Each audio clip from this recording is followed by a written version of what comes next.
So you only have one chord and you have to create a lot of music. So how do you go about doing that? What is available using, in this example, a four-part harmony? What are you capable of doing using just one chord? So let's take a look at that. Let's see what it is that you can do that is creating harmonic extensions from that four-part harmony or chord. The example pulled from the mighty C major scale, the mother of all scales, C major 7 being the chord, 1, 3, 5, 7, C, E, G, B. Now, in order to maintain consistency of the chord, these notes, C, E, G, B, must be played in the scale creating the extension. Because when you're soloing, you're playing a melody, whatever you're doing, you're extending the harmonic structure by adding notes to it. In other words, you're building the chord. Seriously, that's what you're doing. And if there was more attention paid towards the chord or a harmony, you would slow down quite a bit and hear the movement harmonically and perhaps maybe even enjoy what you're playing more. Just a thought.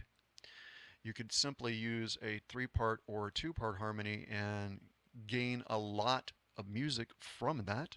But in this case, we're using a four-part harmony, and it is the reason why we're focusing on this particular subject is to see the possibilities within one chord. Who needs to play a second chord when you can get so much from one? So let's look at this.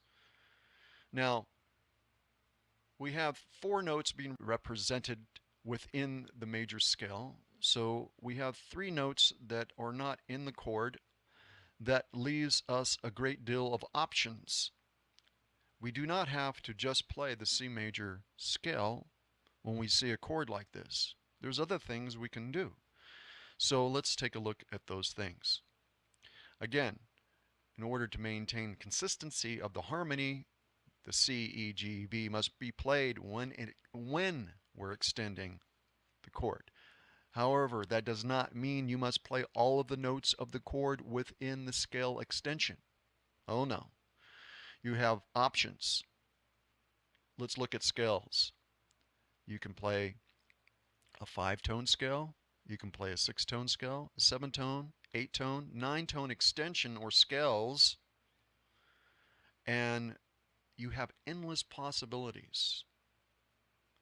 In fact, you could just play a 4-tone scale and get away with it.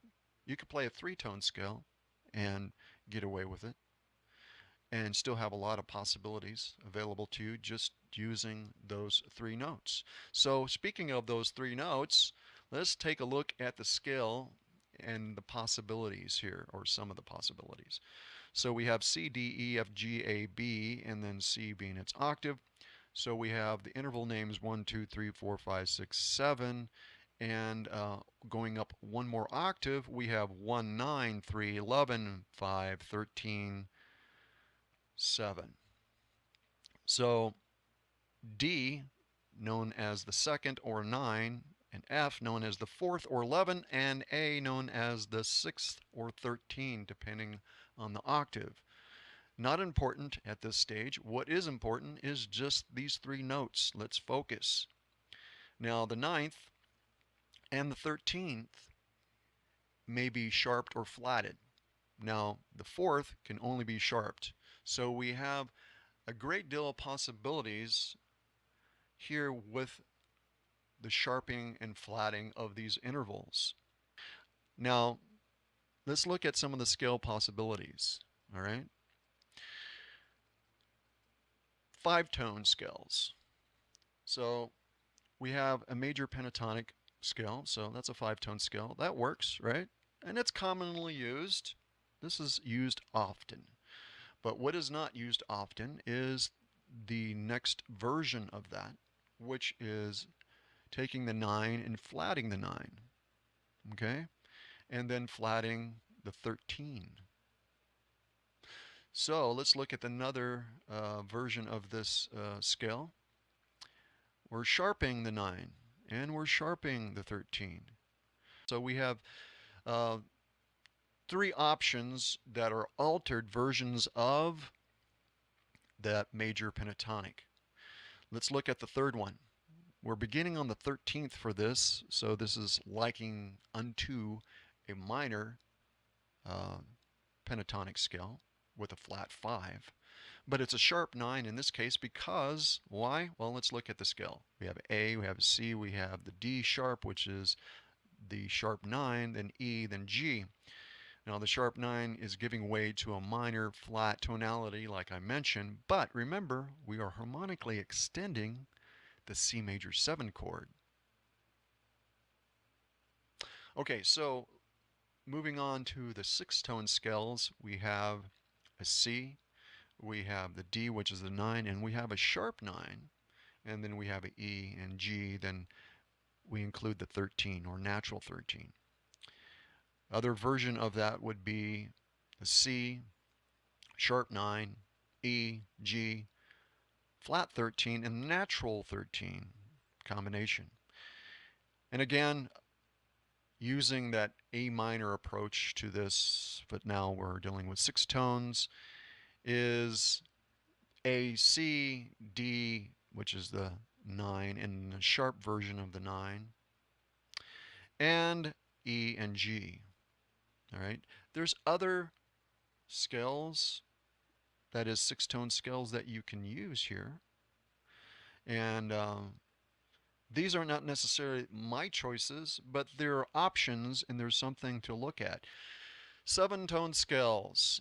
We have C, D, E. They have a sharp 11th, and we also have the 13, natural 13 being played there. We have a flat 9 for the next scale, and again for the sharp 11 and a flat 13. As you can see, the list of the different versions of these scales, you know, check them out, see if it's something you would like, and pick and choose. 8-tone scale, only have one of those, so it's C, D flat, D sharp, which is a flat 9 and a sharp 9, E, F, G, and a sharp 13, along with the 7, of course. 9-tone scale, let's take a look at that. So again, we have the root, we have a sharp and flat 9, the third, natural 11, and a fifth, of course, and then a flat and sharp 13, along with the 7. Now, here's another consideration. Be it that we're in the key of C major, and considering you're going to change chords eventually, here's a possibility of what you can play that extends the harmonic range even more when making that chord change. In this case, we're going to play the 5-7 chord, in other words, a G7 chord.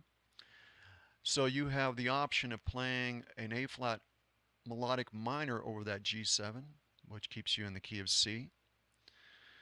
I learned that from a jazz great long time ago, and this is a very cool sounding scale to be played. It's a great chord extension. It's just lovely. Now for the other option is, now you have to alter the next chord. You have to sharp the 5, and this is a whole tone scale, still in the key of C. And the next would be a diminished, and so you're going to play, and so here's the notes for that, and check it out. Remember that the 5 always goes back to the 1. It strongly wants to go back to the 1. So that's why I included this.